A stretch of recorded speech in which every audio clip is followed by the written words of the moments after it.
Well, praise God, everybody. How is everybody doing? I just wanted to tell you guys a little bit about a movie that I saw. It was like before my conversion, even. It's called Before the Wrath, and it talks about a Galilean wedding. And as we all know, Jesus Christ is a Galilean, and 11 of his 12 apostles were. And you can probably guess which one wasn't. Judas was not one of those. And in this movie, it explained the correlation and parallels between the Galilean wedding and that being a metaphor for the rapture all throughout the New Testament, as Jesus uses that to explain to his apostles. So, in the wedding, I'll just kind of go over the whole wedding, and you'll probably already know how it correlates to verses and where you'll see it in the Bible. So, in a true Galilean wedding 2,000 years ago, a Jewish Galilean wedding, a man, the bridegroom, and a bride would come together, and the father of the bridegroom would be there, and there would be many witnesses. It was an event. It was a huge event, and they would love to celebrate. And the bridegroom offered the bride wine, and if the bride accepted the wine, that would mean that she accepted all the rules, the covenant that this partnership would entail. What partnership, what covenant, what contract. There was an actual contract that the father of the bridegroom and the father of the bride would come together and agree on, and the date of the wedding was hidden from the bride and from the bridegroom. None of them would know. Only the father of the bridegroom would know when the wedding was to take place. Okay? So, if once the wine was drank, then everybody signed. They rolled up the scroll or contract. I don't know whether you roll it or fold it. I don't know. Put it in his father's pocket. And that part of the wedding was done. Then they go their separate ways. The bride would have to always be prepared for the bridegroom to come and collect her for the bride, for the wedding. And the bridegroom was supposed to go and actually build onto his father's house. So I'm sure you are starting to see correlations, as Jesus gave the wine to the apostles, saying, "This is my new covenant, New Testament." All these other things. We can go back and explain if we need to.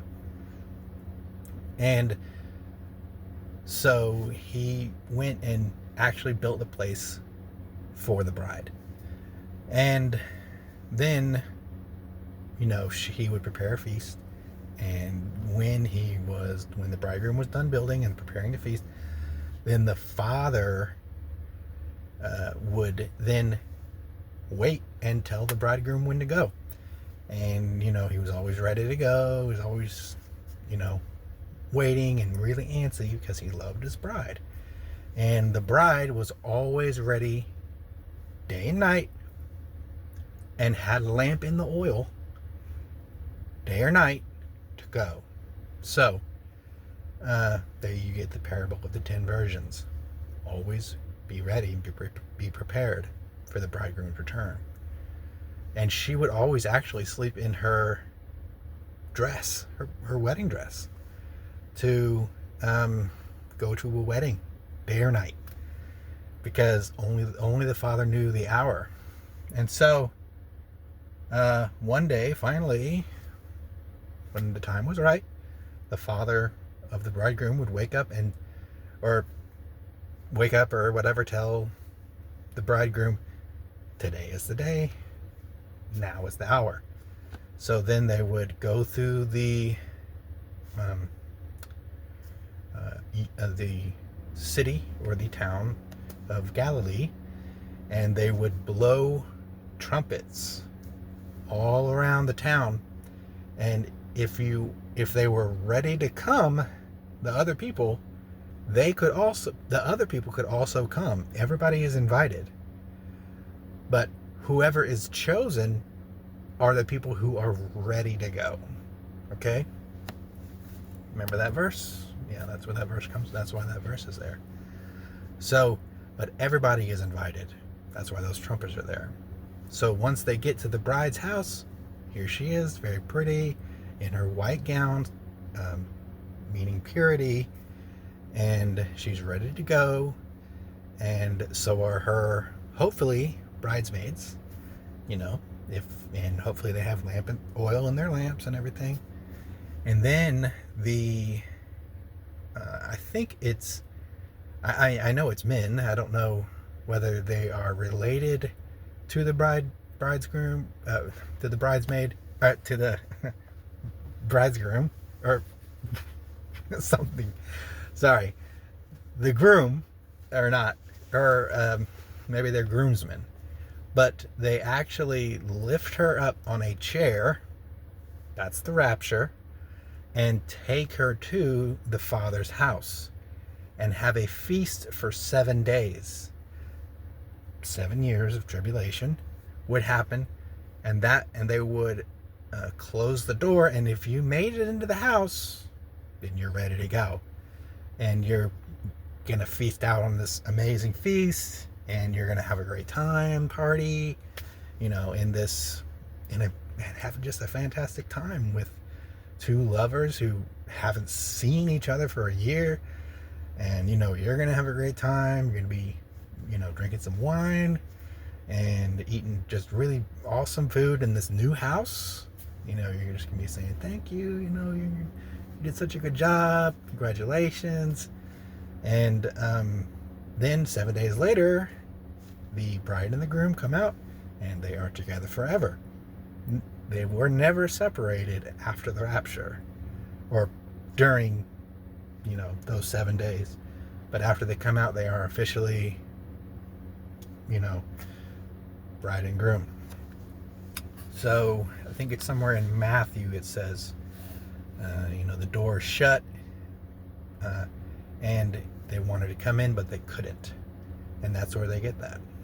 So just wanted to share that message with you. And if you guys ever know anybody that just needs to hear the word, I feel like as Christians we need to be more bold and go out and share more. Just any little thing that you might want to share with somebody, even if it's just going up and saying, do you know about Jesus? What do you know about Jesus? Do you believe in Jesus? That's a really good way to start a conversation. And remember, if they accept the word or reject the word, they're not accepting or rejecting you. They're accepting or rejecting Jesus Christ. Okay. Stay prayed up. Y'all have a good one.